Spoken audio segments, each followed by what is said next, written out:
যে একটা বিষয় মাথায় ঘুরপাক খেত সবসময় ছোটবেলা থেকে, যে মানে ইসলাম আমাদেরকে দিয়েছেন কেন আল্লাহ রাব্বুল আলামিন। জানি এটা কমপ্লিট কোড অফ লাইফ, সব বিষয়ের সমাধান আছে, এভরিথিং ইজ অল রাইট, কিন্তু একটা মনের শান্তি পাওয়ার মতো উত্তর পাচ্ছিলাম না।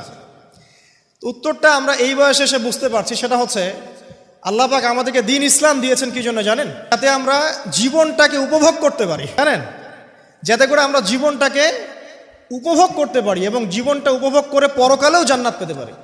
এখানকার প্রত্যেকটা হেদায়েত যেটা আল্লাহ দিয়েছেন ইসলামে, প্রত্যেকটা উপভোগ্য। দেখবেন আপনি ইসলামী পরিবার গড়েন, পরিবারটা আপনার সুকুন শান্তির জায়গা হবে। ইসলামী সমাজ গড়েন, সমাজটা শান্তির হবে। ইসলামী অর্থনীতি মেনে চলেন, দেখবেন আপনি ইকোনমিক লাইফে ভালো আছেন। ইসলামিক পোশাক পরেন, আপনি হ্যান্ডসাম থাকবেন। নবীর মতো ঘুমান, আপনার শরীর ভালো থাকবে। তার মতো খান, শরীর ভালো থাকবে। প্রতিটা বিষয় দেখবেন লাইফকে এনজয় করার জন্য দেওয়া হয়েছে। আর ইসলামের বাইরে গেলেই এমন কিছু আমাদের মধ্যে ঢুকে যাবে যেটা আমাদের দুনিয়াও ক্ষতি